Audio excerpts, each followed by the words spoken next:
What's up, everybody? I just thought I'd do a little bit of an update to some things. Well, first off, I got the Lenovo Y700 16 gig RAM, 960M, 4 gig VRAM, and 1 terabyte hard drive, 128 SSD, non-touchscreen. So that is the major improvement over the 2013 HP NB that I had, which was pretty good, but no dedicated graphics on there.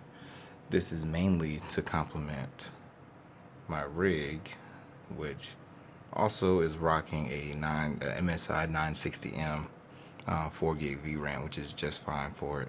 And but it has an AMD FX 8350 Black Edition 8 core, which kind of makes up for a lot of stuff. But in buying this, in which I'm getting a whole travel game set up, because I went through a whole ordeal with, no, Cortana's recording me now. Went through a whole ordeal where I was trying to find a good travel setup, and I was really looking at the Razer Blade Stealth, but the whole idea of the core and just this big thing that you got to take along with this. I mean, it's a smaller computer, but yeah, but uh, for travel functions, that just wouldn't. I just don't see that traveling well. It's just trying to bring something else. If so, I would just bring this. Like it doesn't make any sense. Or I just build another one in a smaller case. It doesn't make any sense. So in order to have a gaming laptop, it is very important to me that it all is one thing.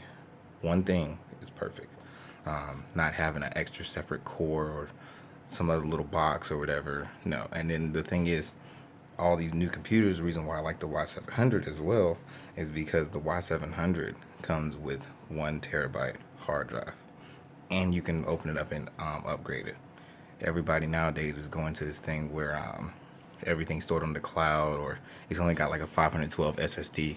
That's not going to do it for me. I need access to all my stuff, so I'm kind of a data hoarder.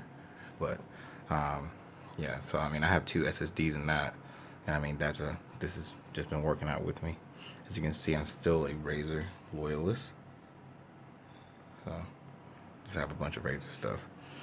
Let's see. First off, my first complaint though with Razer is in trying to find my travel size stuff, and also too, I bought this too because it makes a great streaming box. I have another TV in the living room, which is another 50 inch as well. And putting this in the living room, I can play everything from this rig, streaming it from here. Awesome. Way better experience than trying to buy a dedicated streaming box, because if I'm not there, I'm not going to use it. I'm going to have this so I can use it. That's the other reason too why I bought this as well. Secondly, I tried to go with a 10 keyless keyboard, so I naturally looked at the Razer Black Widow Tournament Edition, and it is awesome. But the older model, there's no backlighting, none. The only thing that lights up is this little thing. That is that is tragic. I did not know that when I bought it. So that one's going back, and I went and I got the chroma edition, which I have been buying a couple chroma things. You see I have like a kind of white light on the WASD and arrow keys. Pretty basic, not really doing anything special. But yeah, and I also have the Chroma Epic wireless, in which I bought that. This only out of necessity. Having these buttons on there is like a godsend. I need those buttons on there to have some sort of for like playing MMOs, stuff like that I do. So that's what I really enjoy. I really like the form factor of it. If I compare it to like, wires on there, to my wired Naga, they're almost identical, except I like the finish on this one a lot better. So yep, they're cool. And also too, here's my Razer Blade, Razer Black Widow Ultimate, which is the Stealth Edition, so different sound. And I'm like, when the Orb Weaver comes out in RGB as well, I will be adding one of these to it, just because I like to have, I'll either have that out in the mouse and then be done, or have the keyboard out. So, but the keyboard is for productivity as well. You can hook it up to a TV in a hotel room, use the long cable, put the keyboard on the bed with the wireless mouse. You can still use everything, type away, do what you got to do or it's very functional if you're traveling and stuff, which I have begun to recently do, and everything's working out good. So the next project is my rig is gonna get an update. I want to go to like a 980 Ti graphics card, and I want to add another 2 terabytes of hard drive to it. So main hard drive doesn't really bother me too much, so that should be cool. Yep, and what's going on? Okay.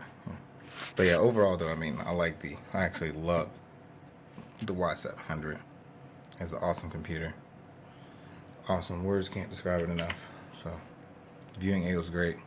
Speakers is great. I'll do a review on that one later, I guess, because a lot of people are very picky about it. It's the one thing though I do agree with. I don't really like the touchpad. Touchpad is kind of, it takes a little bit to get used to, and also too, like the shift key takes a little bit to get used to because it's all jumbled up in there.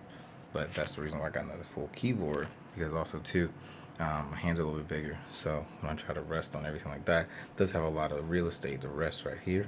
But it is still kind of an awkward position. I've never really liked typing on keyboards like ever. So, yep. So, all right, that's it. So I'll see you in the next one.